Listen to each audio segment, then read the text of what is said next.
This is Romo Dunze, and you're listening to the Ballsville Podcast. Thanks so much, man. Appreciate it.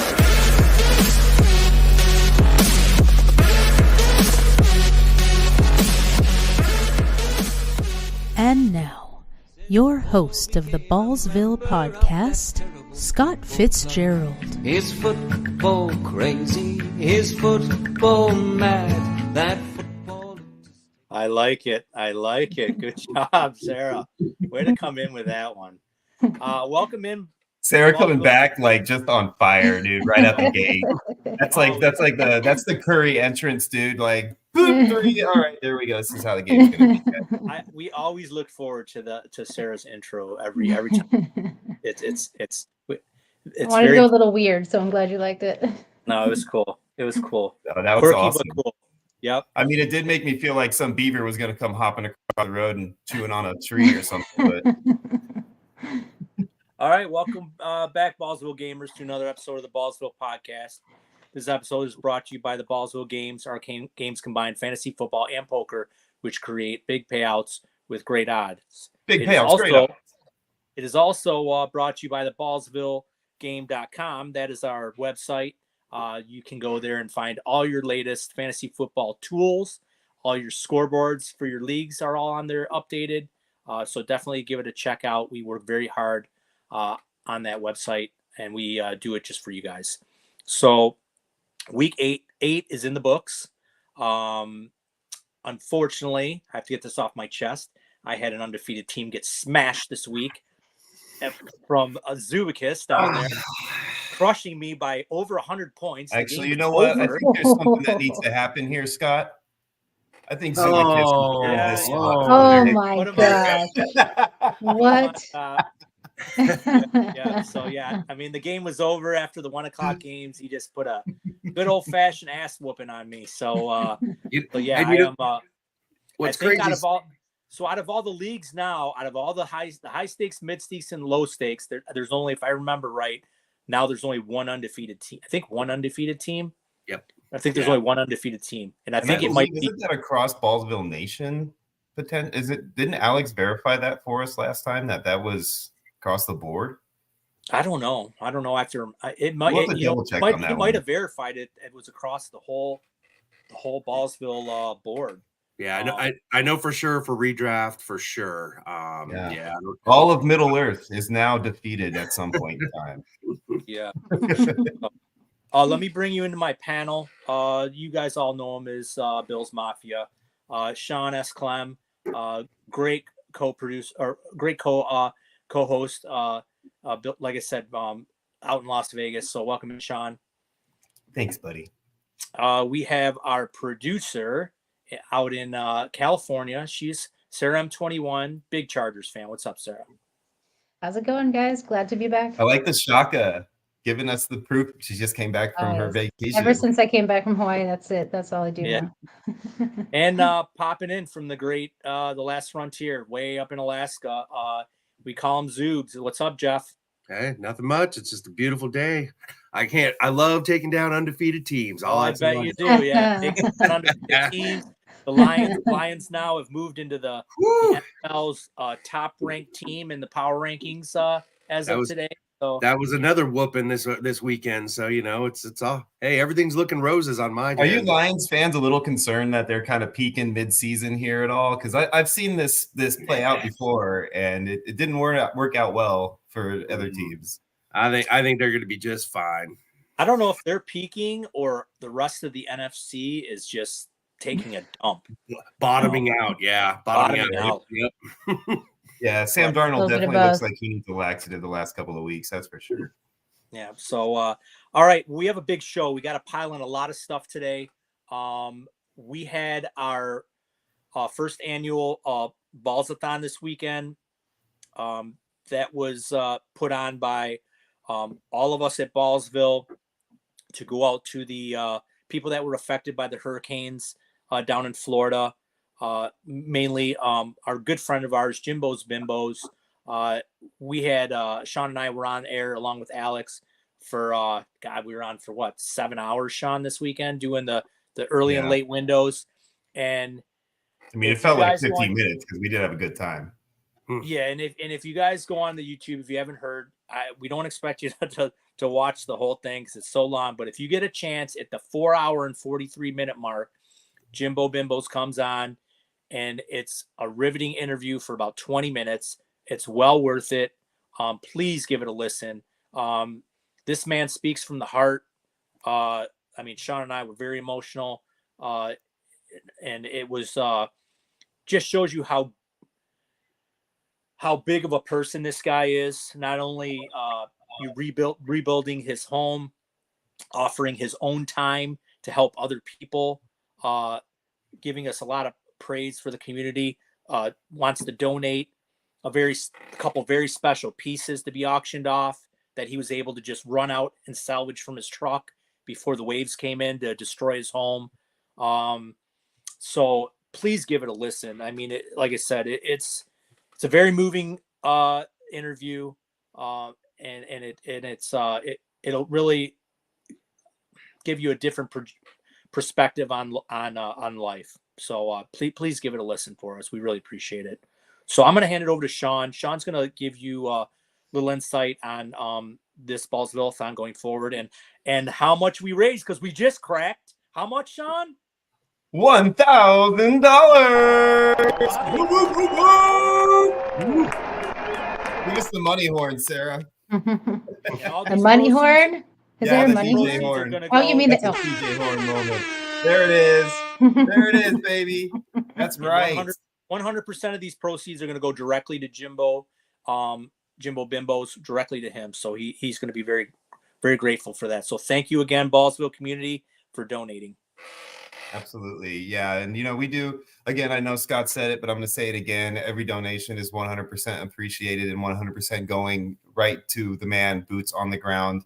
And he says, speaking with him, you'll see in the interview, he says 99.99% of this is going to go right down to Home Depot and Lowe's to buy all the wood and drywall and insulation and electrical parts and everything else that he needs to rebuild his home. So, you guys can feel safe knowing that this money is going right to the individuals that need it. So one of the things that we decided to do, because we had such an amazing turnout from the community, not so much only in the fundraising as far as the donations and a dollar amount, but we've had a ton of extra donations of people in our community that just want to help and have, some really valuable memorabilia pieces, autographed pieces, and things that they wanted to add to this donation.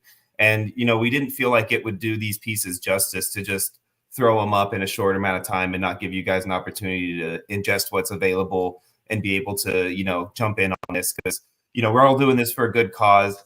But, if you get the opportunity to, put some money towards an item, it's going to go straight to him and you got a chance to win a really cool item. I think it's a win-win for everybody. So, these people that are donating these items are doing this out of the kindness of their heart, because maybe they can't do a dollar amount. Who knows what the situation might be. So they want you to donate money towards these raffle tickets for these items. So don't feel like you're doing anything wrong by trying to get a raffle ticket. That's definitely a great way to donate, just like any other way to donate would be.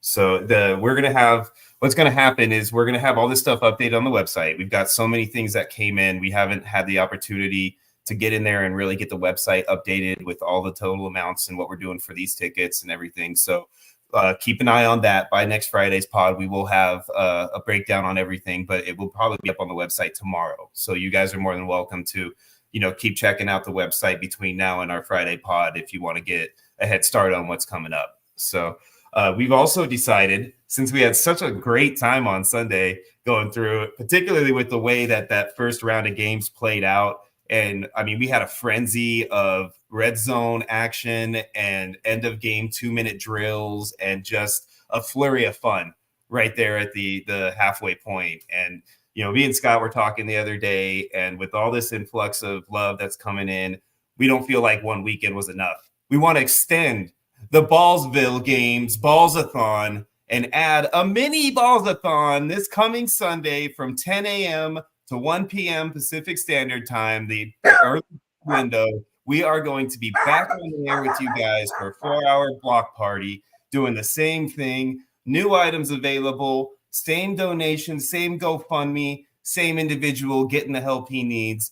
Let's do this again, guys. What do you guys say, huh? And I know we had Sarah would really wanted to be a part of this last weekend, and she wasn't available. Zoobs had a really busy day. He wasn't available. He's looking forward to it. So you're going to have a lot more personalities on this go around, and we're going to have a really, really good time, guys. So I'm excited to announce an extension of the Ballsathon happening this coming Sunday from 10 a.m. to 1 p.m. Be there and help out our good friend Jimbo's Bimbos. All right. That sounds awesome. You guys excited? Yes. That sounds great. Sounds great. Welcome in, Grinder. Grinder's in the chat. Welcome in. Awesome. And the last bit of news, guys, is we are going to be raffling off our 2 items at the end of this episode today. We have the card packs and we have the Garrett Wilson mini helmet, the initial 2 items we had available. Those 2 items are going to be raffled off at the end of this episode. So everybody who's in those raffles, make sure you're in the audience right now. Make sure you get in the audience if you're not, because you need to be here and find out if you're going to be the lucky winner of this Garrett Wilson autographed football helmet. From what college team is it again, Scott? I don't know. Some team down in Ohio somewhere. Or this amazing pack of 6-pack of cards. And whoever wins a 6-pack of cards, we need you in this because we want to ask you if you want us to open them here on live on air so we see what cards you get and you see what cards you get, or if you just want us to mail them to you and you can open them in the privacy of your own domicile. So get your butts in here and let's get going. This raffle is going to be a lot of fun, guys. And we do have a triathlon entry. Now that we hit the $1,000 mark, a triathlon entry is now added to the giveaway, guys. So 2025 triathlon game, it's going, I'm telling you, it's going from a little baby, just past its 2-year window, all the way up into a teenager who's going to be out there running the streets by 2025. So, you guys are going to have a blast if you get to be a part of that. I promise you. All right. Welcome in the chat, our captain, Alex. There he is. Hernandez, what's up? And look who pops in right on time. Jimbo's Bimbos. What is up, Jimbo? We just cracked $1,000 for you. So I don't know if you missed that, but we did. We just cracked the $1,000 mark. So really happy about that. This is great. And we just talked about an extension of the Ballsathon game next Sunday too, my friends. So if you haven't had a chance to hear that, dude, hit that rewind button for a minute and just listen to the last 5 minutes or so and get a catch up on that because it's going to be a lot of fun. All righty. Do they want to stream the game, like Red Zone here on StreamYard? Can you do that? No, we can't actually have it up live. Yeah. Unfortunately, copyright restrictions and whatnot. Yeah. We thought about turning up the volume on our TVs just so you guys could hear it. But then we were like, you know what? We could do such a better job than Scott Hansen. So me and Scott just decided to go ahead and attack it on our own. And I feel like we did pretty decent with it, to be honest. Especially for our first effort, Yeah. So all right, we'll get into some quick news and notes. I'm not going to get super in depth with the news and notes today because we have a lot to get to, but just some things that kind of popped up today. So Stephon Diggs MRI report came back. He is done for the year, which sucks for my guillotine league because I just spent a bunch of money on him. So now he's out. So he is gone. Also, Deontay Johnson, big trade today, off to the Ravens. That might muddy the waters a little bit. I think it actually hurts his fantasy value, to be honest. Yeah, I think it's a great great football, like for the team. Yeah, fantasy wise, awful. Yeah, and then looks like Anthony Richardson is benched. It looks like Joe Flacco. They're bringing in Joe Flacco. So those are 3 big things. So I'll just go around the horn. I'll start with Zoobs. Zoobs, the big news with Diggs. Where do we go from here? Man, it's kind of rough. A little bit of helps on the way, though. Nico Collins should be coming off the IR next week. So if you can kind of survive a week. Is it next week or 2 more games? I thought he had this coming game and 1 more after that he has to sit out. No, I thought he was back next week, but I could be wrong, though. I'd have to check it. Itself as well. For right now, I mean, the fantasy goodness over there in Houston has really dropped off the ledge really quickly. Tank Dell has not looked good. Nico's been out. Diggs is now out. CJ Stroud without those weapons has been looking really bad. So yeah, it's kind of bleak over there. Yeah. So are we looking? I mean, which guy would you pick up? Would you go after John Mechie or would you go after Xavier Hutchinson? Man, I had really high hopes for John Mechie when he came into Yeah, the so did league. I really liked him. I really liked his game when he came in. And then he had the cancer thing, which he beat. And then he just kind of got buried. If I was going for one of them, he'd be the guy because he's kind of got the pedigree. He kind of had the hype coming in.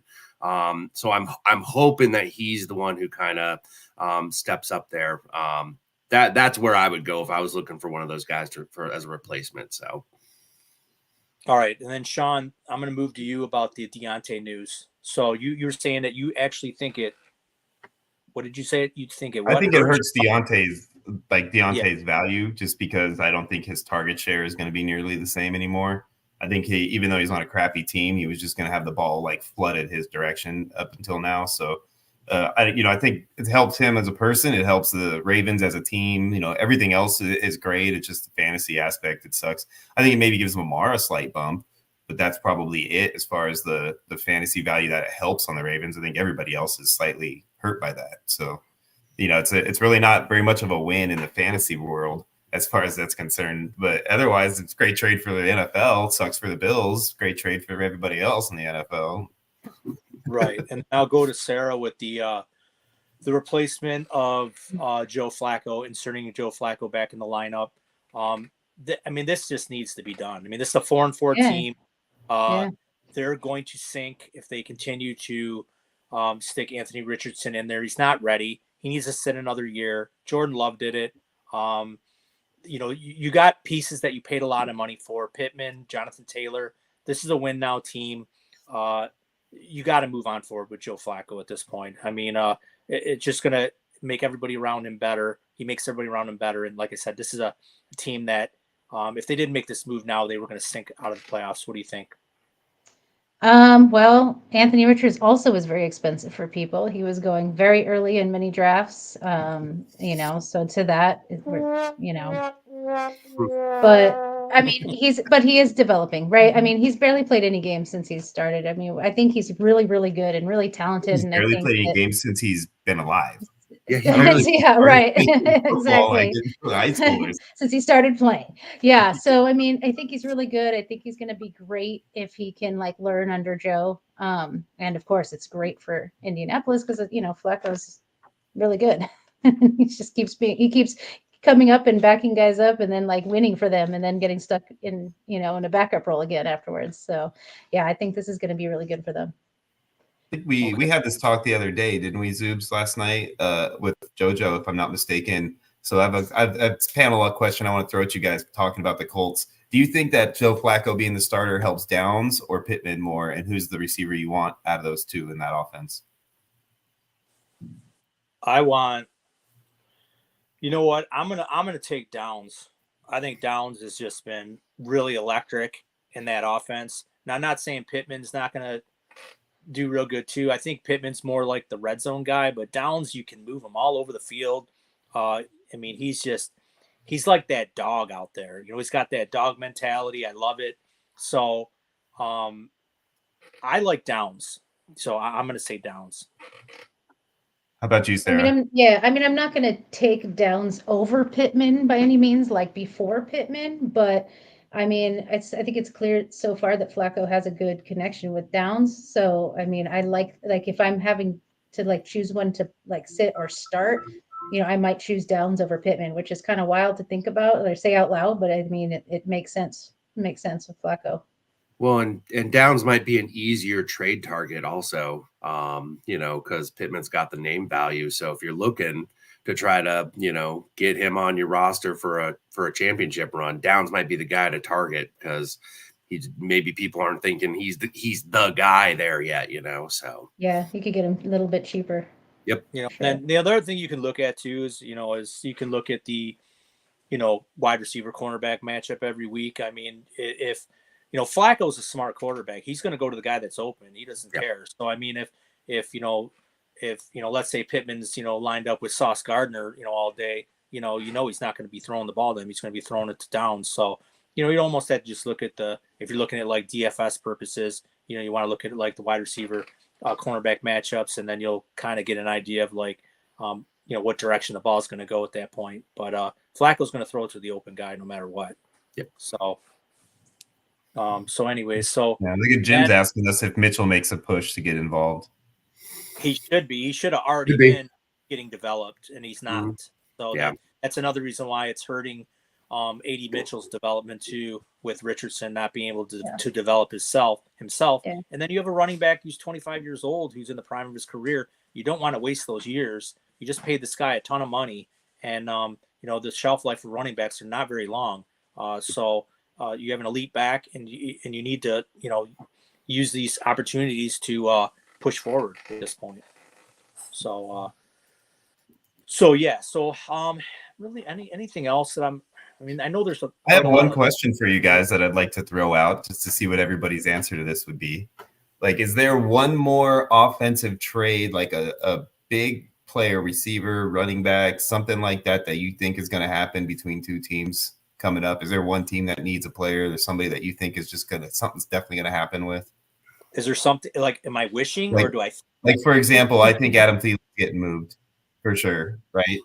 That's too boring. Let's talk about let's talk about Adam Thielen to San Francisco. Talk about hot take. Come on, dude. Max Crosby, the Lions. Ooh, yeah. Let's see. There you go. I mean, it's not offense. Let's manifest that for sure. I was trying to keep it a fantasy pod, but hey, okay.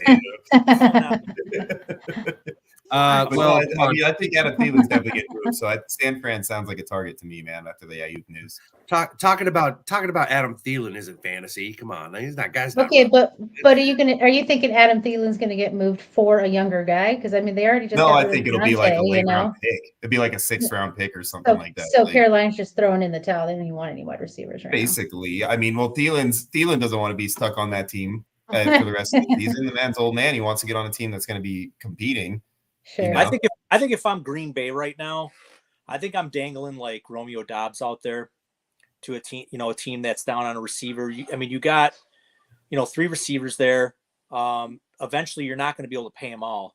So why not try to get some draft capital and trade them to a team that needs a receiver. Especially try to maybe in the AFC get rid of them, or a different division in your league, but.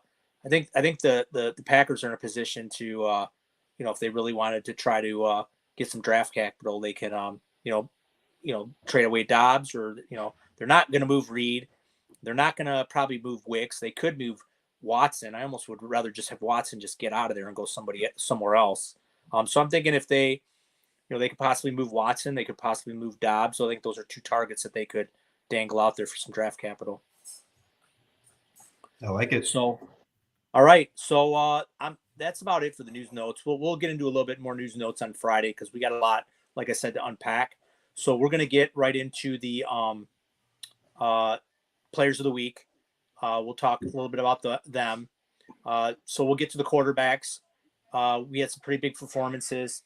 Jalen Hurts comes in at number 1. Bo Nix, number 2, 284 yards, 4 total touchdowns. I mean, this guy's coming on. I mean, you can't sugarcoat it. The guy's definitely producing. So you got Kirk Cousins in at number 3 with his 4 tutties, Brock Purdy at 4, Stafford at 5 with both his receivers back. He's looking good. Lamar at 6, Sarah's Herbert at 7, Jameis Winston, finger licking good, coming in at number 8. Number 9 is Trevor Lawrence. Baker. I mean, people keep saying people keep saying this guy's gonna fall. This guy's gonna fall. It's not falling. Okay, top 10 quarterback this week with all receivers gone. Jaden Daniels, man, me and Sean saw it. I almost wanted to log off, and Sean's like, let's just watch this last play. Yeah, Scott was all, this one's over. I said, there's 2 seconds left. Yeah. And Daniels, wow, number 11. Kyler. That's another moment in the episode you guys need to go back and re-listen to, by the way. Yeah, I was all you listeners out there. That was an epic, fun moment right there for us to call that play. Yeah, I was checking out. And the thing is, Sean was like ahead of me. Like I'm on a delay. So Sean goes crazy. And I'm like, what? It's over. You guys had like five beers. I don't know how many other things he's doing. And I'm like, what is he getting all excited for? And then it showed up on my screen. I'm like, oh my God, incredible. So, yeah, so Kyler comes in at 12. And then just some quarterbacks outside again. I mean, Pat Mahomes, number 16. I mean, 18 points a week is not going to get it done for a guy you drafted 101, 102, 103 in Superflex. Just not getting it done. Dak, even though he had a pretty big comeback, only 13 fantasy points. Joe Burrow, 12 fantasy points. It's just not getting it done. So, and I'm not going to leave out. I can't even call him CJ Shred anymore because it's not shredding defenses anymore. 12 fantasy points. So a lot of big names are just not showing up this year. I'm not really going to count Burrow. He's still kind of been in there, but it's been like Mahomes and Stroud have been like, and Richardson have been really bad busts this year. It's frustrating too because those are names that you can't sit. You have Mahomes. It's like, how do you sit Mahomes? Like you stare at it maybe do it for a few days and then on Saturday, you can't do this. And you put it back in, But we had that conversation last week. Remember we said, and I even said play Mahomes because somebody was, I think in chat said, should we play Bo Nix or Pat Mahomes this week? And I'm like, well, the matchup is like really good for. Pat Mahomes should have shredded the Raiders. And they're just not. They both had good matchups, and I'm like, you know what? When it comes down to a tie, I'm just going to play the guy with the that's the elite player. So, but I don't know if we can do that anymore. You almost at this point you're playing. I don't know. Jeff, are you playing Baker over him? Oh, for sure. Yeah. Sarah, are you playing? Are you playing Jameis Winston over him? I don't know. That one's tough. The guy just went crazy. I don't know about that. Herbert. I know, but it's okay. like, how about Herbert? Are you playing Herbert over him? I don't know. Honestly, like Pat Mahomes is still Pat Mahomes. She looks so upset about it. She looks like the Pat Mahomes owner that's like, I don't know what the hell to do with this guy, It's true because it's like, the day you bench him is the day he finally starts going crazy. You know what I mean? Like I just don't know what's going on. It's like raising an unruly teenager.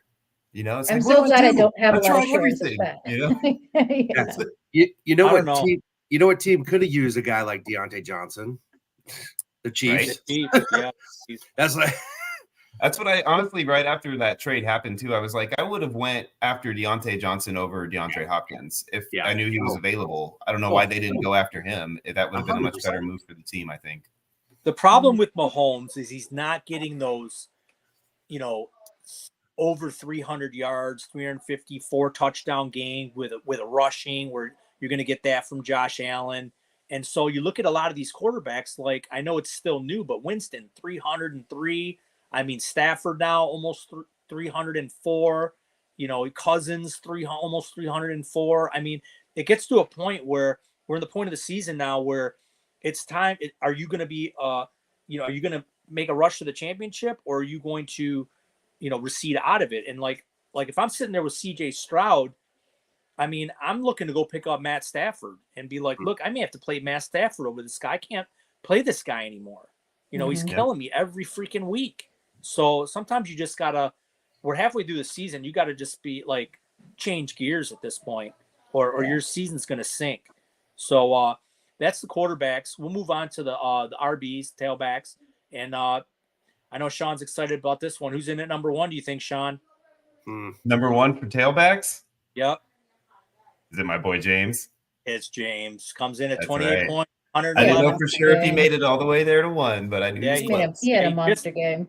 Just eked out Devin Achan. So Devin Achan came in at 26 points.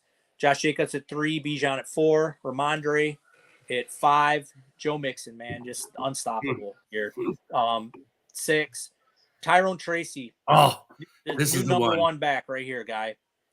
Number comes in at number 7. Kyron at 8. Jahmyr Gibbs comes in at 9. Isaac Guerrero, I want to talk about this one a little bit. I'll go back to that. DeAndre Swift at 11 and Jonathan Taylor at 12. Some guys that were just outside that are name recognition. Derrick Henry. This is what you get out of Derrick Henry because he doesn't catch a lot of passes. So if he doesn't go for like 140 and 2, you're only going to get like 12 to 14 points a week from him. So that's a little concerning when you get a back like that, doesn't catch passes.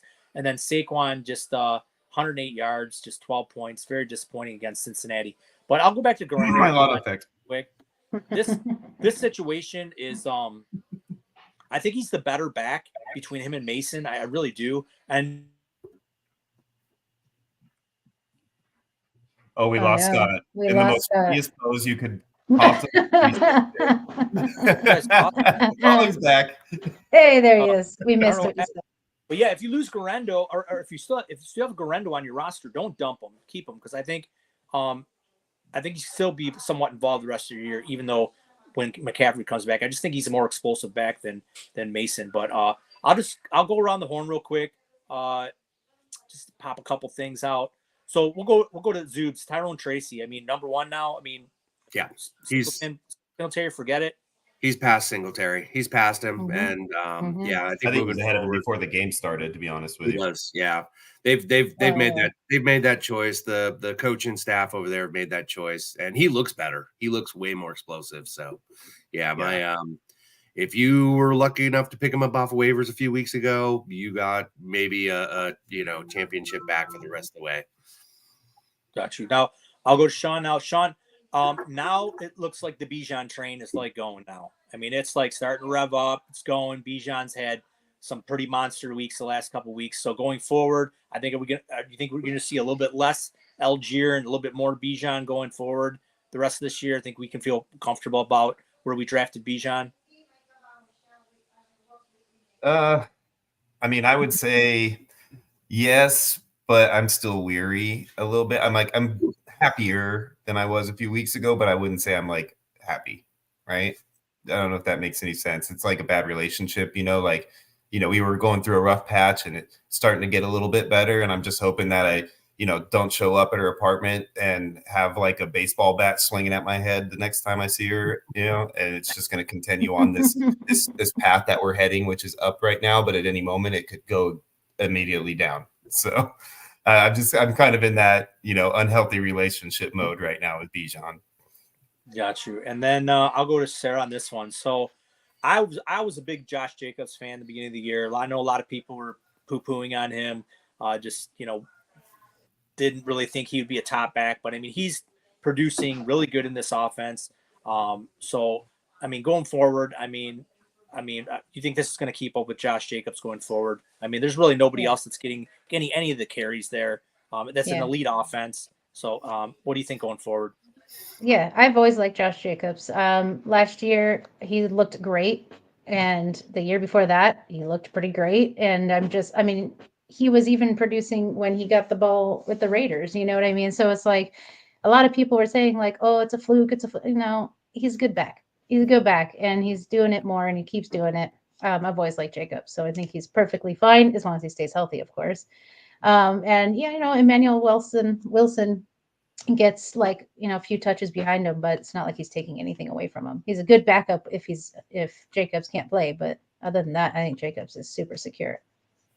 Right. So, let's see. It says, I know Jimmy wrote a bunch of things in here. I want to kind of like read through a few of them and not make it think like we're ignoring them, but he said Schultz, the tight end for Houston, will pick up some looks. He'll definitely pick up some looks. I agree with that 100%. Let's see. I don't know. He's starting to feel like an oatmeal pants. Schultz? Yeah.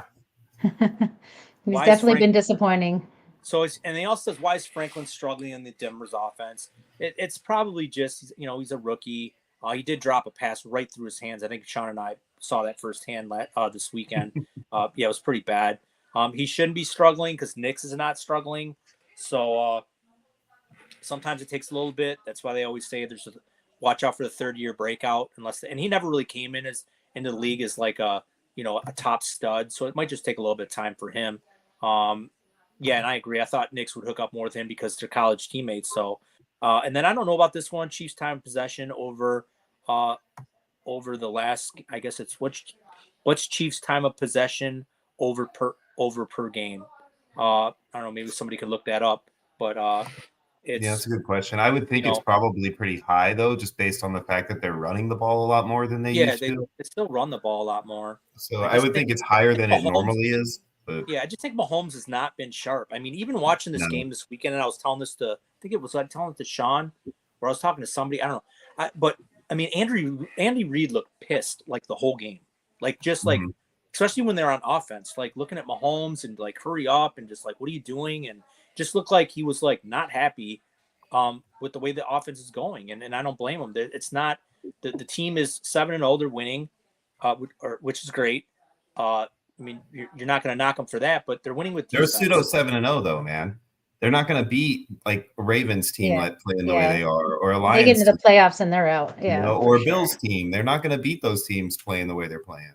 Not on offense. Not on offense. So, all right, we run over to the receivers, and this guy bailed me out of a lot of games this weekend. It was CeeDee Lamb, man, just monster second half, 13 receptions, 146 and 2. And then we'll go to number 2. Who do you think number 2 is, Sarah? I mean, I want it to be Tolbert. No, come on. I want it to be If I go Tolbert. to you, He's But, talking I about the mean- number 2 overall scorer for this week in fantasy. I'm so the sorry. I thought you were saying number 2 on. Oh my God, if it's I go to Lad. you, Come if I go to on, you, it's something like that, Lad. it's a layup. Yeah, if I go It's to you, it's a layup. McConkey Yeah. Donkey. Let's Hey, go. I'll tell you, it wasn't a Lions one this week. It was definitely Lad McConkey, and he looked amazing. Yeah, Yeah, he looked good. Man. Finally, Got them- I finally. wish it was a Lions. If it was Amon Ra, I wouldn't be dead in the guillotine No, league. I have so much Lad. I have so many shares of Lad. So Lad finally catch for you Yeah. this week. Really nice long pass in the open field that he caught and kind of zoomed to the end zone, weaving in and out of the defense. So hopefully this will charge up that Chargers offense because I really need it. I got quite a few Justin Herbert shares, and I've had to pretty much sit him for a bunch of weeks because he's not doing anything. Yep. Play Geno over him and stuff. So Justin's had a couple of good weeks in a row, and I feel like he's Yeah. trending in the right direction because that offense and that team in general is just getting more comfortable in that scheme. So I think I think Justin is gonna as the season moves on. I think Justin is gonna stay in that mid to low QB1 range. Yeah, I look at it. And then this is my favorite guy. I've loved this guy all the way back from he comes in at number 3, all the way back from Tennessee with Hendon Hooker and Jalen Hyatt. I thought he was for sure the best receiver. A very good receiver coming out of that class. He just, didn't have the quarterback, and it's Cedric Tillman.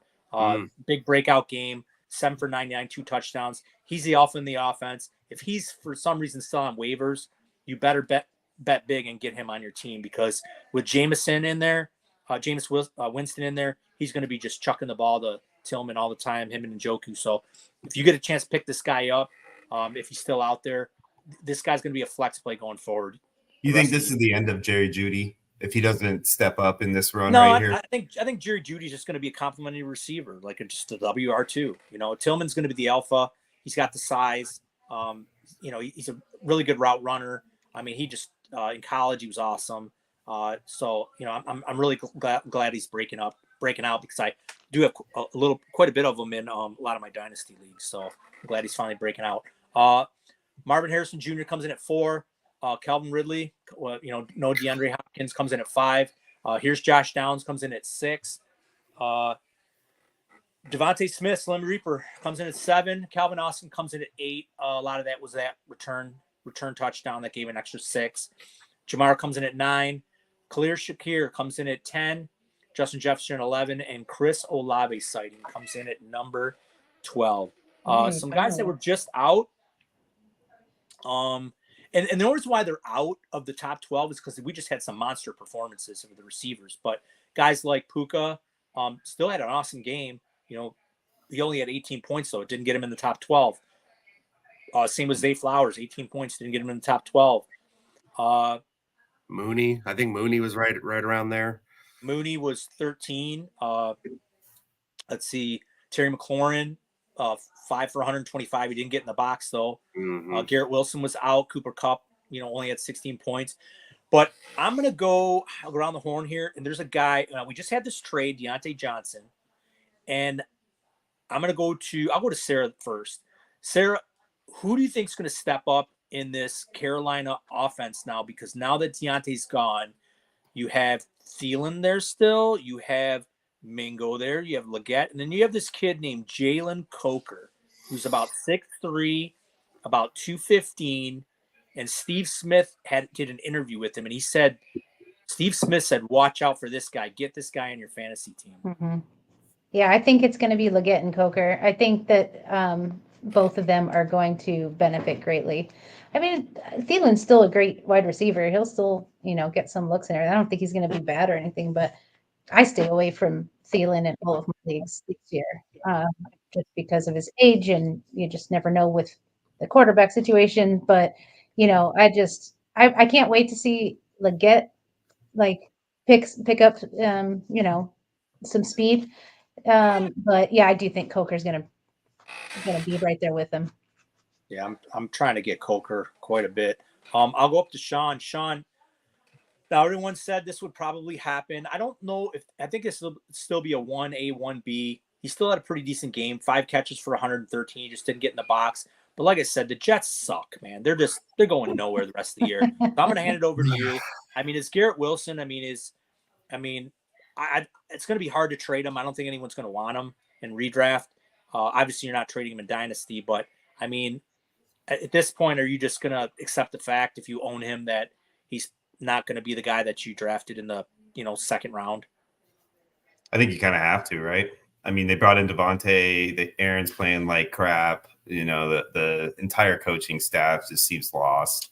It's complete tire fire going on over there. So, I think anybody on that team right now, with the exception of Breece Hall and maybe Braylon Allen as a handcuff, or just, a deep roster position like that. Those are the only 2 players that I even really want to have on my team. Everybody else, they're the same Patrick Mahomes scenario, right? Like, you don't want to sit a Garrett Wilson because you're like, man, like, how do I sit Garrett Wilson for a guy like like you just mentioned, Jalen Coker or Xavier Leggett or something? Like, how do I sit Garrett Wilson for that? But it's probably the right move. You just can't bring yourself to do it. So being in that position, I think, is worse sometimes than not even having to worry about them on your roster, right? Because it just causes such a problem and a headache for you on a regular basis. And so that's kind of where I'm at with him right now. Him, Devontae, Aaron, all of them, man. It's just it's a pain in the butt problem, and I don't want to deal with it. But I know you love it.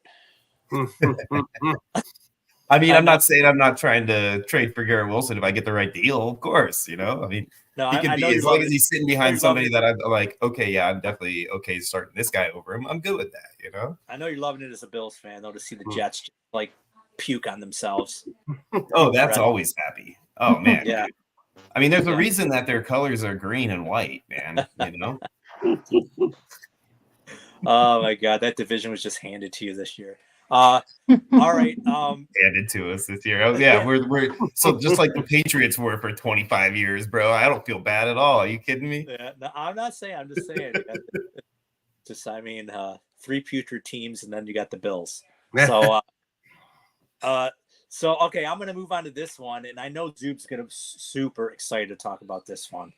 I mean, I noticed a man wearing a blue helmet with a yellow ram horn on it, with his long black hair flowing out, running all over the field, making catches like he was, never missed a beat or anything. It's funny because I saw a guy with a big red beard with some gray in it and glasses running down the field, just grinning like, son of a gun. Yeah, so I'm going to go right over, and I know Zoobs is probably so excited to have Puka Nacua back in his fantasy lineups. The Puka train has taken off from the station, everyone. This is why I drafted him early. He looked great coming back from this injury. He looked amazing out there. And he was on, I think he only played, 32, 35? Dude, that was Sean McVay doing Sean McVay things, though, bro. They were like activated and like, oh, man, we don't know. It's all about Cooper. It's all about Cooper. And then all of a sudden here, like less than 24 hours, Puka's on and like getting 10 targets. But he was on a snap count, and I mean, he played he would play a series, and then they'd bring him out after like maybe two sets or whatever. But he made the most of his time on the field, and I think he left a couple things on the field too. But like I said, Puka train, we're on. It has left the station, and we are on our way now. Right. Yeah, Well, that yeah, division is like, I think they're all at 4-4, right? The entire division. yeah. So I mean, it's not like they have any Wow. reason to throw in the towel. Yeah. No, not at all. And that's why they didn't trade. That when everyone was like, "Oh, they're going to trade Cooper Cup," and I'm like, "No, they're not, man. It's That division's too wide open. They've got too many. wide There's too much of a chance that they could, slide into the playoffs again. And Yeah. McVay's a good coach. Stafford's a good quarterback when he's got all his weapons.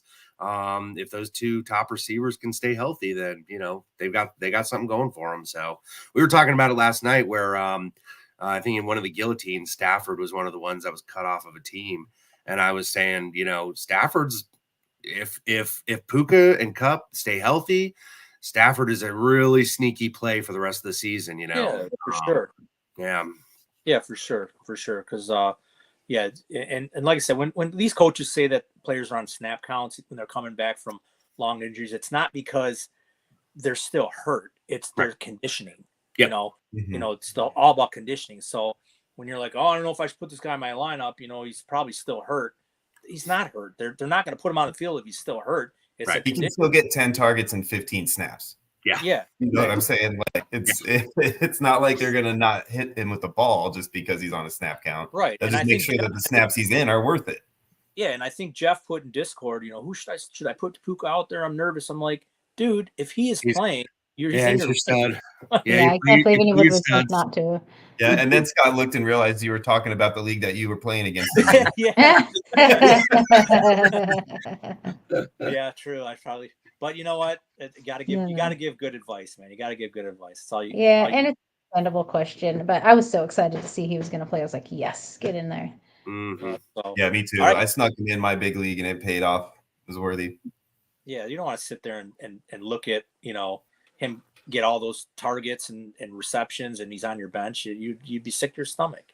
So, all right, we'll get on to the tight ends, and this guy is just going to be a number one going forward. With I think even when Mike Evans comes back, Cade Otton comes in at number one, 30 points, 9 catches, 81 yards, 2 touchdowns. For Otton. Yeah, he comes in at number one. Pitts comes in at number 2.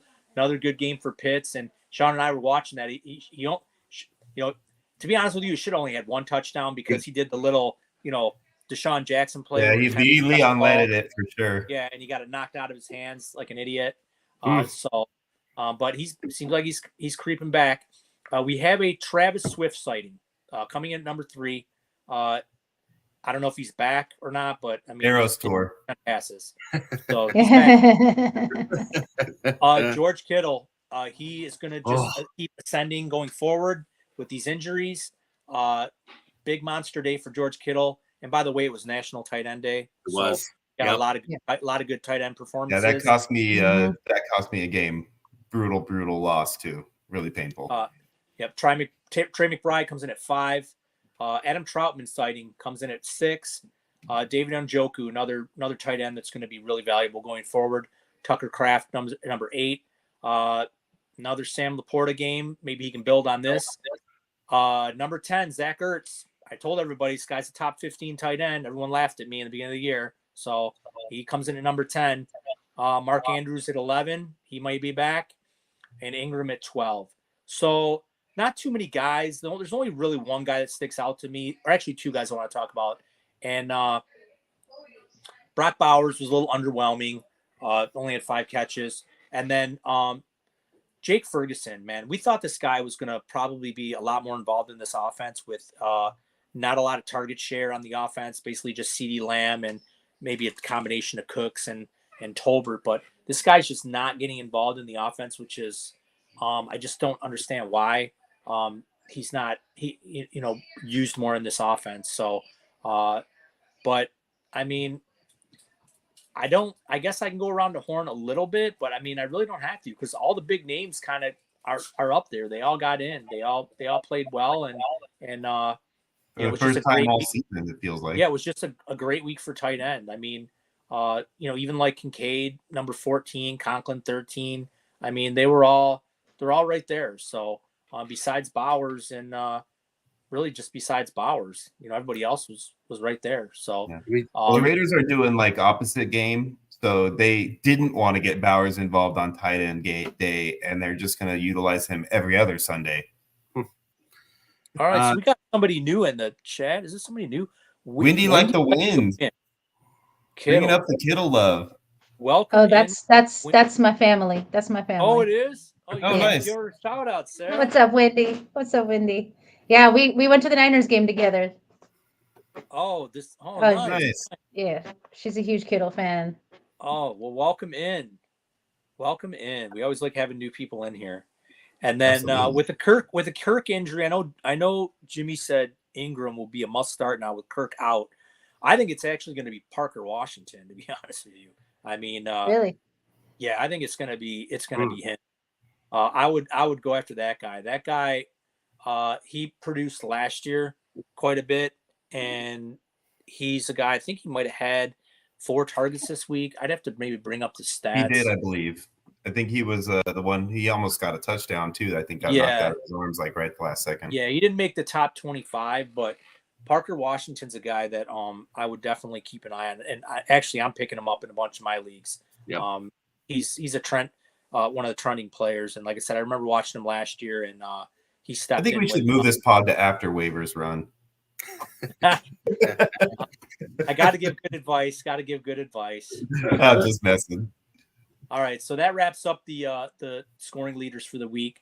We are going to move on to our scoreboard section of the pod, and we're going to get into our mini leagues. We have 4 mini leagues, and Zubikis updated them all today, so we're going to run through them real quick. If you guys got to bring that up. Can you see that, Zubs? Or you have a computer on your end? Or Yeah, I can see it. Okay. Yep. All right. Why don't you? I'm going to hand it off to you, and you can race right through them. All right. So so the first league is Nintendo League. So you got Chiefs Life is number 1 in Mario. In Luigi, you got K Dog Gotti Dog. Luigi when I update these, I try to say if they're a new target or a new league leader. So that's nice. That's what that little blue box is. So every week, if they've jumped up to the leader spot, I put that in there for them. That way, you can see if somebody new is who is taken over. That's what that is. In 3 Samus League, you got White Knight 1988. He is also the division point leader for this division, so he's got the high score out of all the division the leagues there. Number 4 is Mega Man, so that's T Price 269. He's a new one. In 5 Bowser, you got C Sims 52. He's also a new division leader. In 6 Link, you got Freemance 2447. DK, you got Royal Wii.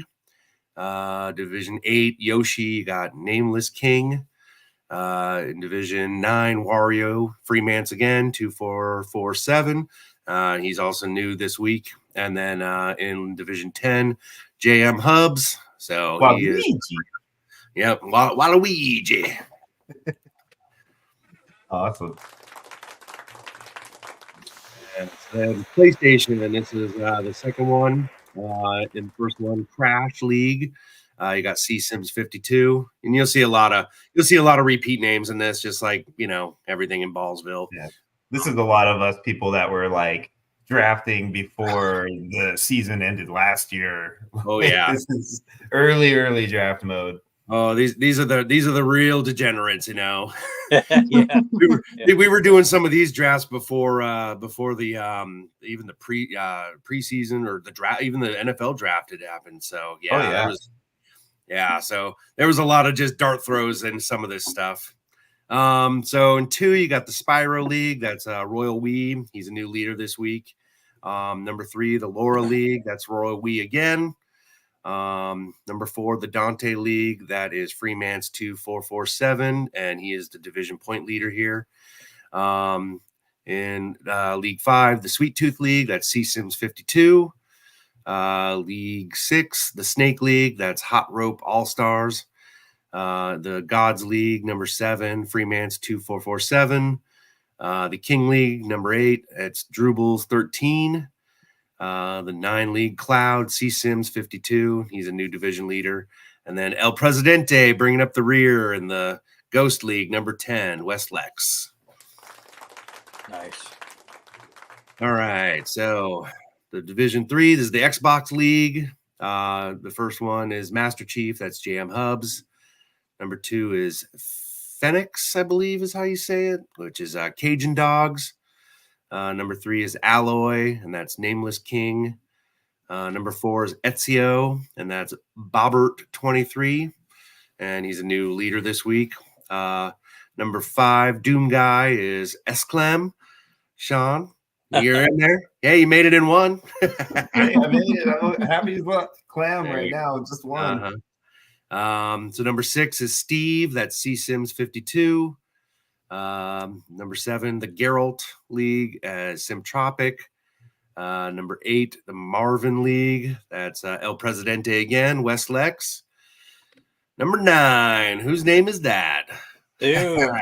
Yeah, I made it into 2. So, and go. I'm a new leader this week. So this is the first time I topped out in this one. And then number 10, the Wanderer League. That's Sticky Picky, and he is the division point leader, and he is the game point leader. So he has the highest score at 1,484 and 0.16. So that's a big score. Damn. There's a couple of us too who are right underneath him. You can see a couple up, like 3 up. You see 1,474. Yeah, big scores. Yeah. So there's a couple of big scores in these mini leagues. So awesome. All right. And then the PC division, last but not least. So coming in number 1 in the Pitfall Harry, that's Steb 20. Number 2, Duke Nukem League, that's Sticky Picky. Number 3, the Jill Valentine League, that's C Sims 52. Number 4, which is the Thrall League, I believe, is Super Tourist. Number 5, Agent 47, is me again, Zubicus. And I'm the division point leader in this one. I think there if you scroll, go.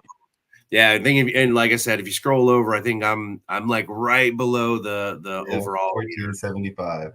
Yeah, I think I've got the second highest score. So, yeah. Nice. Hey, well, if you're not first, you're last. I know. Hey, I'll get there. I've got faith. So number 6, the Pika League. That's Drubel's 13. Number 7, Arthur Morgan. That's Gormana 7. Number 8, the Cade 6 League is Murph 86.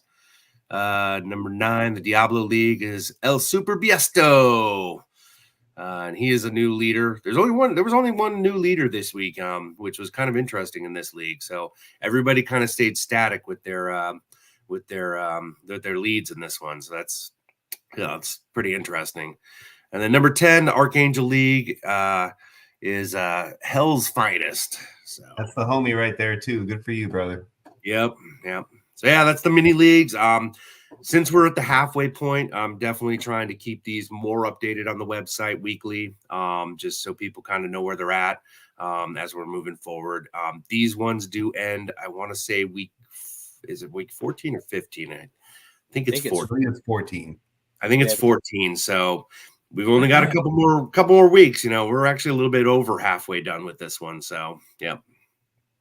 All right, good job, Zoobs. All right, we'll get into some high stakes scoreboards, and then we'll talk about last night's game, and then we'll get into the drawings for you guys, and then we'll wrap it up. So we will move on to the high stakes. So I run these high stakes leagues along with Sean, and I do a little thing called the player statistics for week 8, kind of update where everyone's at as far as standings, point leaders, and then playoff positionings.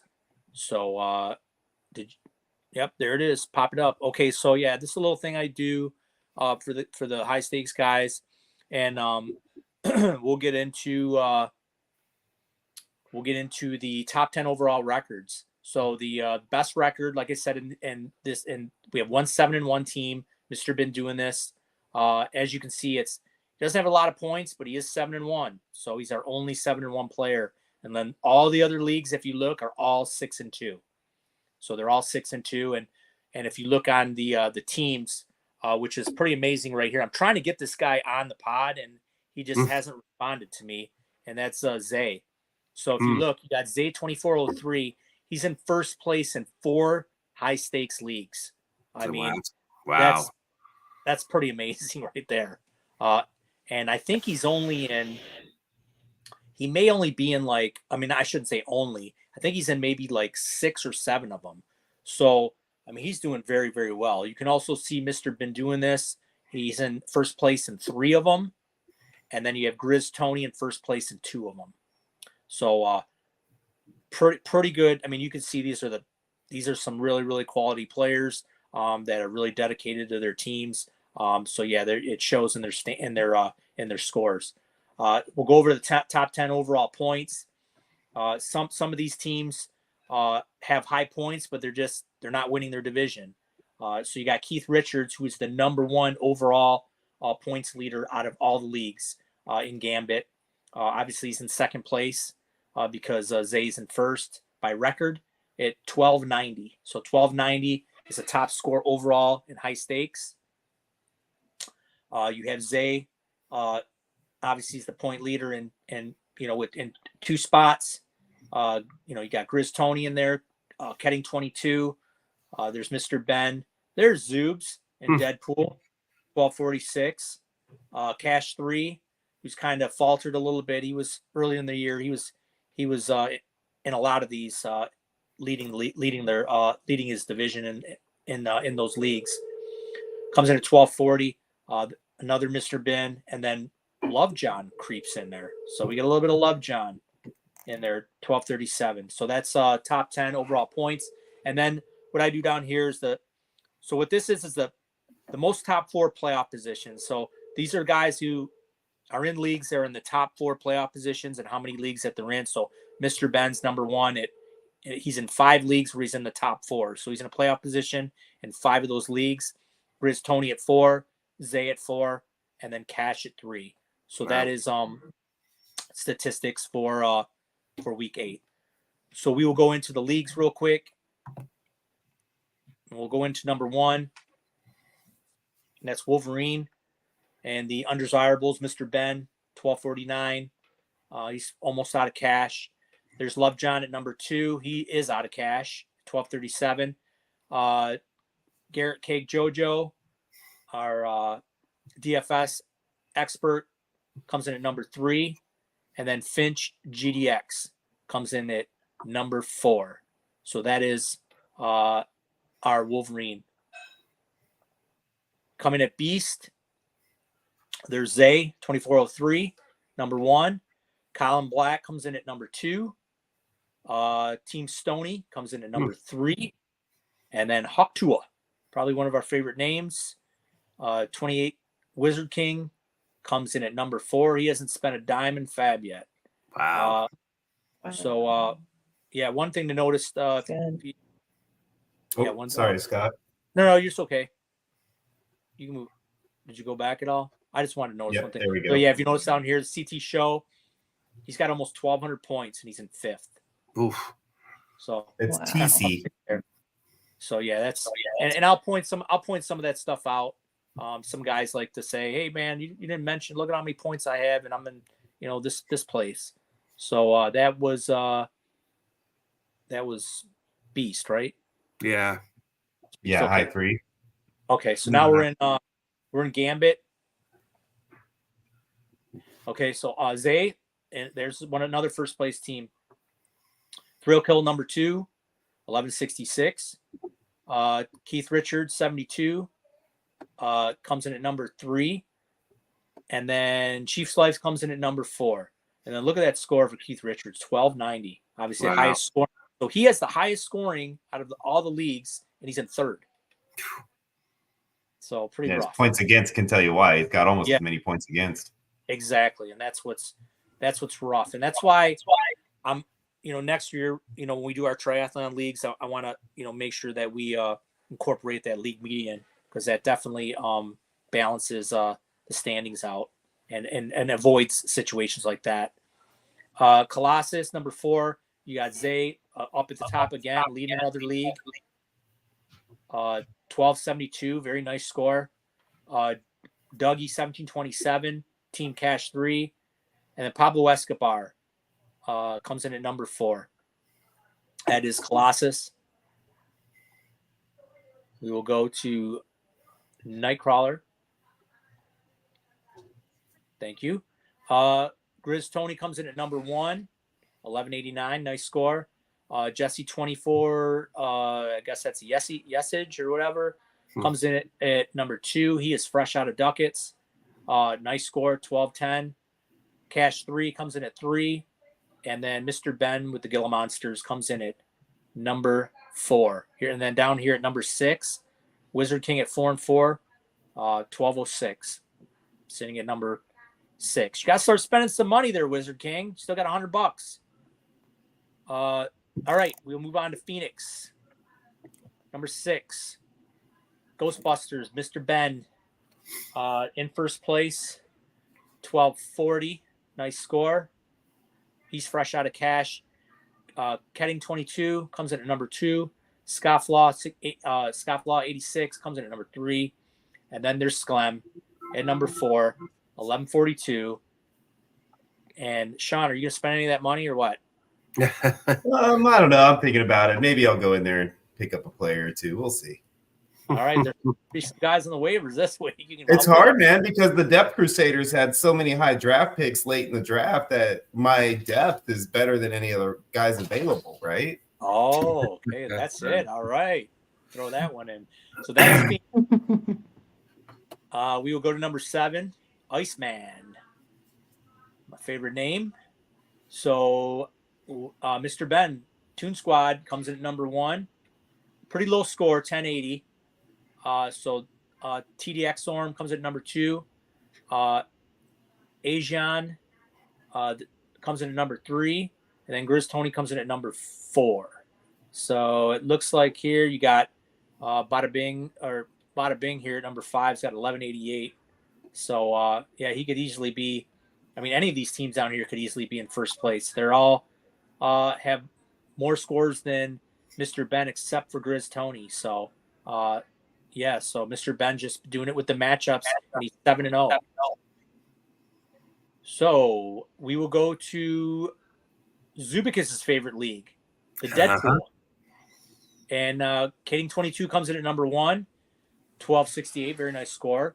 Wade Wilson, Zoobs, comes in at number 2, 5 and 3, 1246, very nice score. Sigma 1234 comes in at number 3 at 5 and 3. And then Grizz Tony at number 4 with a score of 889. So crazy right there. That's a very low score. But he's still in the playoff hunt. That's Deadpool.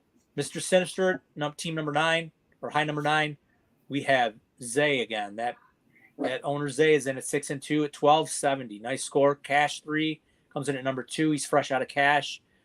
Big Blue 079 comes in at number 3.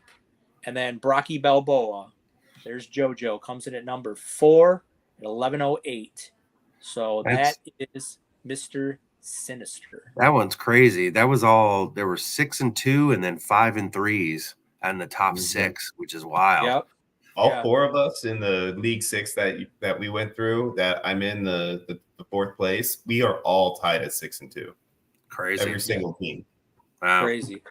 Very good parity.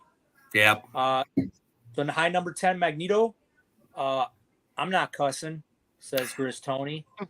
He's in at number 1, 1260, nice score. Twin Sanity, they came over from he came over and brought a lot of players from that Costco leagues. So welcome in, guys. He's in at number 2. Mutant RB Bullies is cash 3, comes in at number 3. And Oppressed Individuals, Mr. Bin doing this again, comes in at number 4. He's fresh out of cash.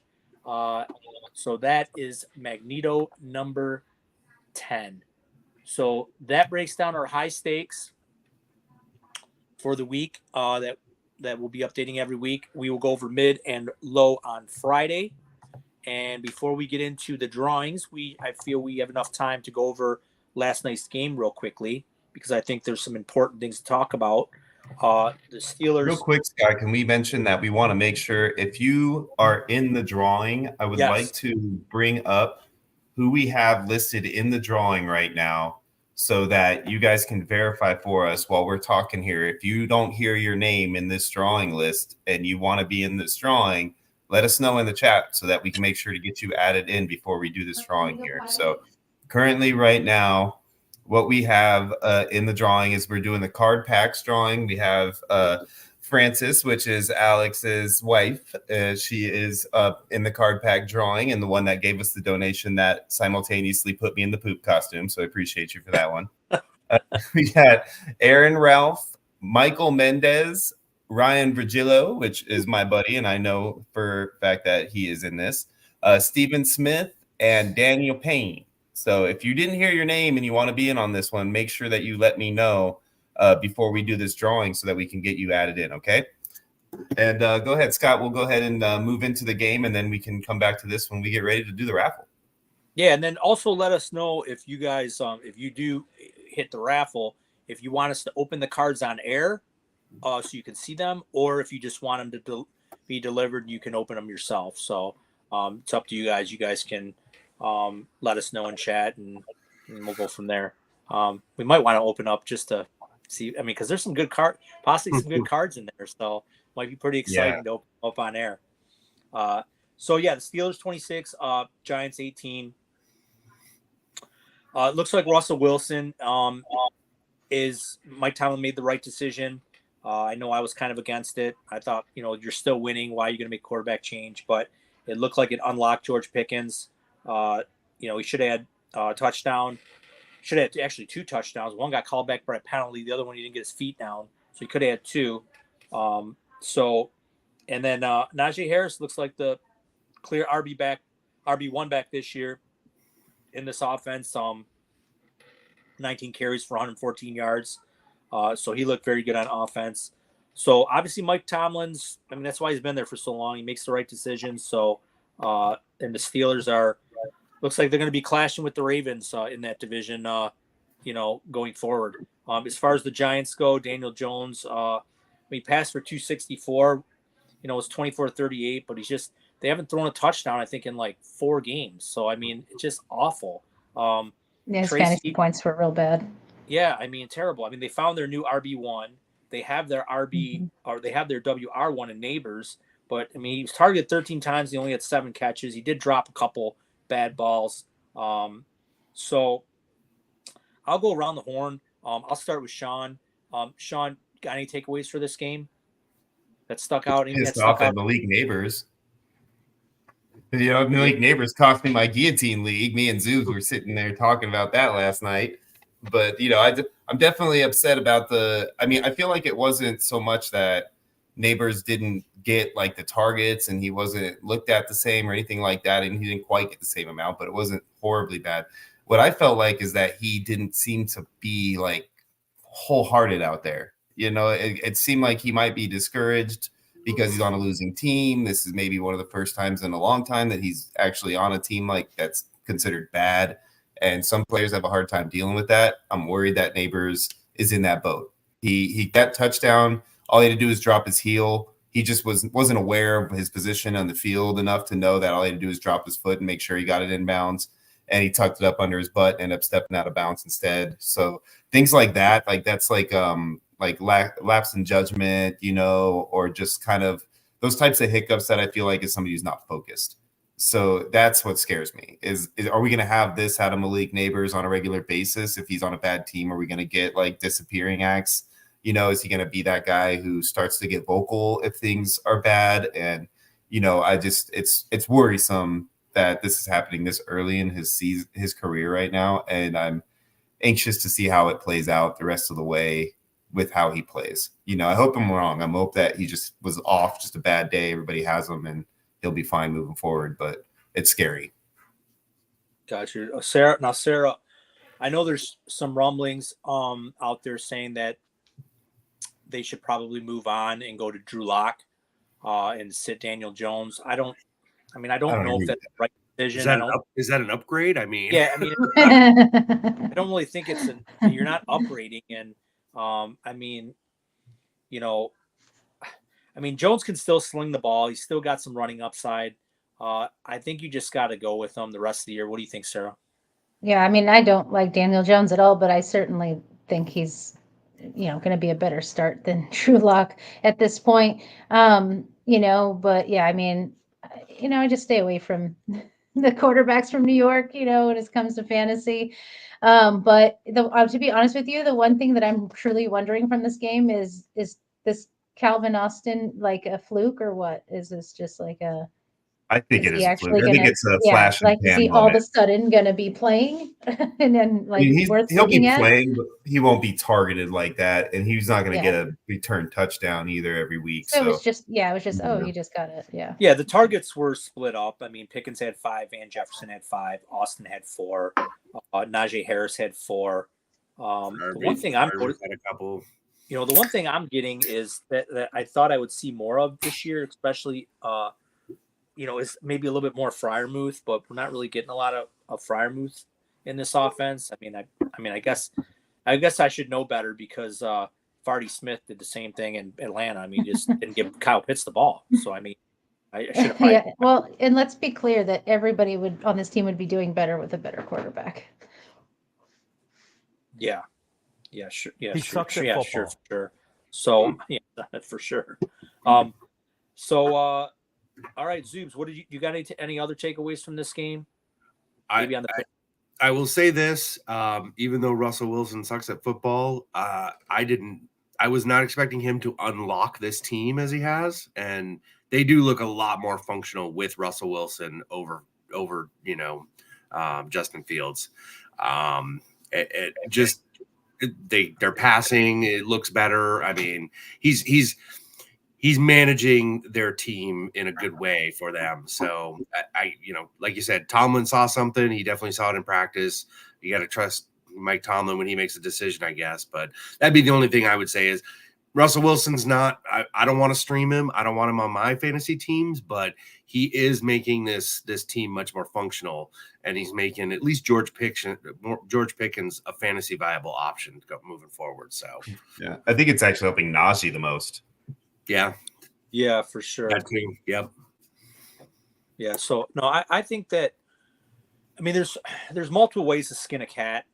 I mean, you can win by throwing the ball. You can win by running the ball. I mean, it wasn't like Fields was bad.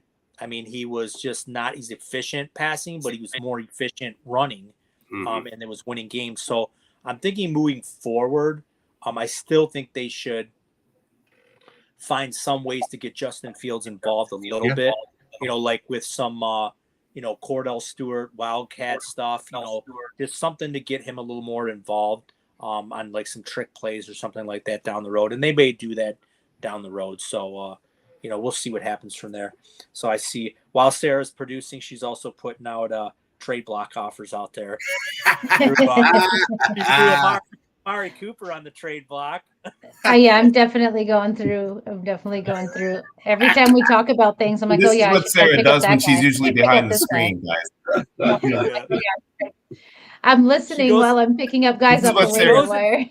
She scours the waiver wire and thinks, okay, these guys are busy. I'm gonna pick this guy up. I'm gonna try to get a trade in, while they're screwing around on here. You know it. And you know what, Scott?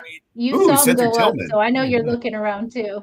Oh yeah, I do for sure. I got my phone right in front of me. I know. Yep. I said, "Oh, what's Sarah putting on the block here? Let's go see." That's why he passes it off to us. He's like, "Sarah, I'm going to go to you," so that he can get his phone and go. Yep, sure. Hey, when you're a sick gamer like we all are, I love it. we're all doing it. Doesn't matter. Always. Yep. My wife knows when I go to a fantasy degenerate. When I go to the bathroom and I'm in there for 30 minutes, she's like, "Why are you in the bathroom for 30 minutes?" I'm like, trying to make a trade here. I mean, isn't that every married man though? At a certain point in time, the bathroom becomes your throne.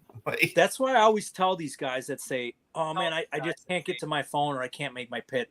And I'm like, that's such bullshit. Just tell your wife you got to go to the bathroom, just like the rest of them. Yeah. All right. We all do it. Yeah, it's bullshit, literally. Yeah. So it's bullshit because you can do it while you're shitting. Yeah, it's you could totally do it. So there's no excuse, man. I hate, especially during drafts, like when we're doing slow drafts or just stuff like that. It's like, come on, dude, You're on the clock. You know you just got alerted. Just go to the freaking bathroom and take care of it. You know. So now you know where Scott's at every time he makes a draft pick or a trade. I'd say probably a good 50%. That trade is tainted, ladies and gentlemen. Yeah. Off to the bathroom. So, anyways, all right. Well, that wraps up the game talk from yesterday. So I'm going to hand this over to Sean, and Sean's going to carry the rest of the program, and then we'll wrap this up. Nice. We're doing some drawings. Awesome. All right. Yeah. So before we do any of our drawings right now, I want to bring up the list of names one more time for you guys so we can talk about the mini helmet people that are going to be right now in this drawing, because we're going to do the packs first and then we're going to do the mini helmet. So right now we have Damon, who is my buddy from my league. Thank you, Damon, for your donation. Michael, who is also in the other one. So Michael, you got 2 coming right now. And then Zoobsies sneaks his way in here with a nice little donation. And then we got Connor sneaking his way in at last minute to take us over the 1,000 mark, which doesn't make your donation any better or worse, Connor, but it definitely helps get us to that 1,000-point mark. So we appreciate it all the same, my friend. So that is the group. We're going to go ahead and start with the card packs first and then roll our way into the mini helmets so we can kind of give those guys some time to get back to us. If they aren't on that list and you do believe you should be, please reach out immediately and we will get you in, okay? So what we're going to do is we have a cool little randomizer here, right? Where I can put names in and you get added to a nice pretty little wheel. And that pretty little wheel spins when we hit the button, and it's going to land on a name, and that winner is going to get all 6 packs of these cards. And let me go ahead and show you guys exactly what you're going to win here, because it happens to be sitting right behind me. So we have 6 packs of cards. So you know, all 6 are here. No lies. This are a Donruss Optic Zero. I'm trying to give you the right angle on the camera here. There you go, right there. That is the Optic Zero Donruss set. And this set has a CJ Stroud rookie card that is currently valued between $2,000 and $3,000. So this is a very, very nice, potentially valuable set of cards right here. So it's always a lot of fun to open these on air. If we get the opportunity, if you are listening and you win this pack of cards right now, and I would really appreciate it if you allow us to open at least 1, maybe 2, maybe all of them, so that we can have a lot of fun. It is so cool to open pack of cards and actually pull like an amazing card that's worth that much. You know, you can buy a car with some of these cards, so that's kind of badass. So if you give us that opportunity, we would love to do it. If not, we understand. So we're going to go ahead and move right on into our wheel and spin this thing for you guys. So Wheel of Fortune. Don't forget to share it. Oh yeah, it's coming. Hang on 1 second here. I'm just getting the screen all nice and pretty. Trying to make it look as pretty as I can. All right. There it is. There we go. Look at our pretty little wheel, ladies and gentlemen. Isn't that awesome? Nice. So pretty. Nice little wheel. We got nice names on it. And we'll be able to spin this and see where it goes. I feel like I am going to quadruple check one thing. I want to make sure that these names are correct. We got Ryan, Francis, Daniel, Michael, Aaron, and Damon. Correct? Let me double check my settings, because I feel like I thought Damon was in on the other one and not on this one. So I don't want to be wrong. I don't want to miss anybody. I want to triple, quadruple, 5 times check if I have to. Make sure. Yep. Steven Daniel. Yep. I think Steven is in this one and not Damon. So I am going to make that quick adjustment. See that? This is why we want to make sure everything is correct for you guys out there, and we don't want to leave anybody out of anything. So that is why we triple, quadruple, 5 times check every single thing. Yep. So Steven, you are now in. I'm going to pull this back up and we are going to get started. All right. Okay. There we go. See, there you go, Steven. You got yourself a little green block.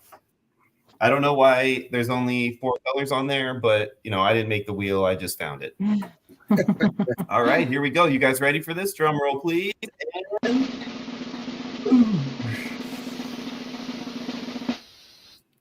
Oh, who's going to be the winner of the car? Daniel. Is it Daniel? Wait, it's Daniel. Hey, the big winner of the cards. Woo, woo, woo. All right, Daniel, if you're listening, brother, please let us open at least one of these packs. I'll message Awesome. him. All right, I'm going to pull that out for a second and give you a minute. Scott, are you going to shoot him a quick little DM to see if he's going to let us open a pack or two? See what he wants us to do. Absolutely. While you're doing that, I'm going to get us set up for the Garrett Wilson mini helmet. And why don't you go ahead and let the audience know exactly what it is we're giving away, Scott? I'm not. I have nothing to do. Go to Zubicus. I'm just kidding. You can do it, Zoobs, if you want. He's putting in trades, all right? Jeez. I'm trying to get hold of Daniel. No, he's actually probably dead. It's so great.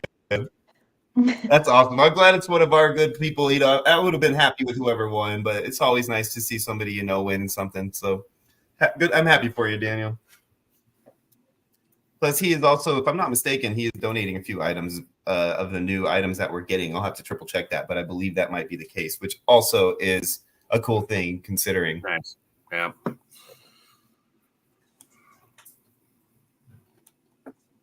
All right. I'm just getting everything ready for this next spin. All right, I just sent him a message, see what it says. And then awesome. Let's see if I need Amari Cooper on my team at all. Let's see. Boom, boom, boom, boom, boom. Okay. No, not good enough. I got enough receivers.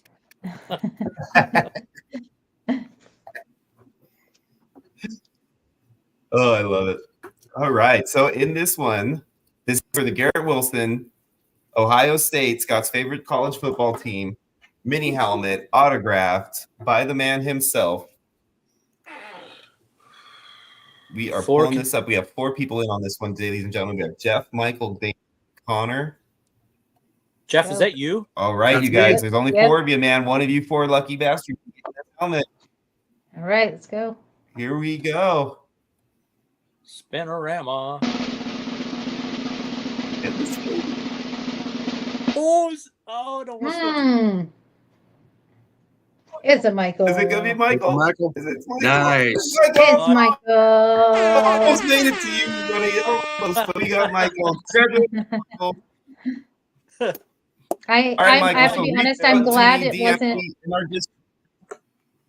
If you can't find me, reach out to Alex or Lutz, whoever it is, and you reach out to us, give us an address, and I'm going to mail that thing to you here this week. All right, brother? I'll let you know tracking everything you need, okay? So give me the information we need, and we'll get that to you. Same as to you, Daniel. Just get me all your info so I can send you these cards, whether we get to open them or not. I definitely want to make sure I can get you guys all these things that we are. Yeah. You guys are so nice to donate for. You deserve these items that you just won. So congratulations. I'm glad it wasn't a podcast member. That's awesome, man. I'm happy about that. So, another thing I want to talk about while we give just a couple minutes, see if Daniel has his cards, is part of this giveaway is we are going to go ahead and send out a bunch of free entries for 2025 Ballsville games. We reached 1,000 marks, so the triathlon now has a free entry for next year involved. We have some mini games entries. We have some Ballsville game entries.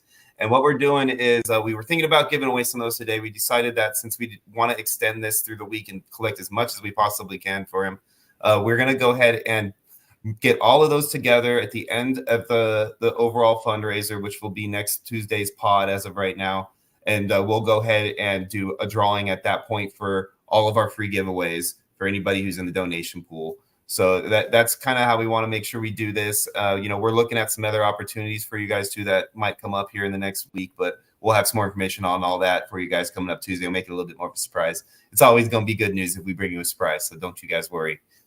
But that's something that we're looking forward to, and I'll have a whole breakdown of everything for you guys. Me and Alex and Scott are getting together to update the website and get everything squared away for all the new prizes that are going to be included in the raffle moving forward.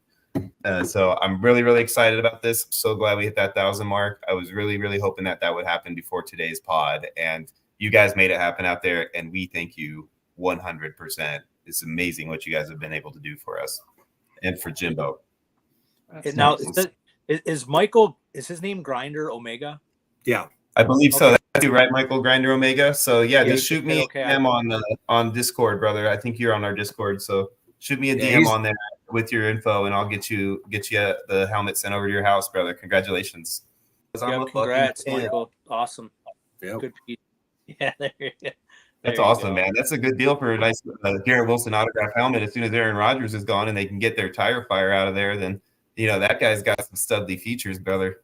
You look at Yeah. potential Hall of Yeah. Famer there. All right, folks. Well, all right. Well, then He might be an Ohio that State fan, which is even better. Well, that wraps up this show. I had to say it, Scott. And our next show will be aired on Friday. We'll be going over mid stakes, low stakes, start sits, questions. Maybe T-Pain will get back to us and we can open a card or two on Friday if he's up for it. We'll see. We'll give him give him an answer, and then if he gets back to us, we'll see. We'll let you guys know what the update is when we hear from him. Yep. We'll also be doing some trade talks, and we'll be talking more Ballsville-thon. So hopefully by then we'll have $1,200 by then. We'll never know. Yep. So Balls are gone, mini. Yeah. All right, gang. For my producer Sarah M21, for Jeff Zubakis way up in Alaska, and for my co-host Shauna Sklem, Bill's And Mafia. for Jimbo, our good buddy out there, working his butt off every day. We appreciate you. Yep, for sure. And everyone that's tuned into the chat, thank you very much. Don't forget to like and subscribe to our podcast on YouTube.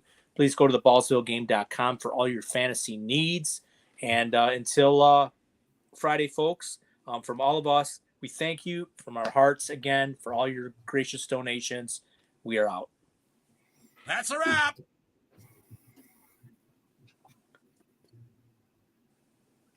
Nice.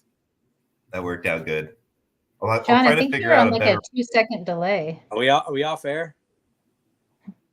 I think so. It's like my end stream is still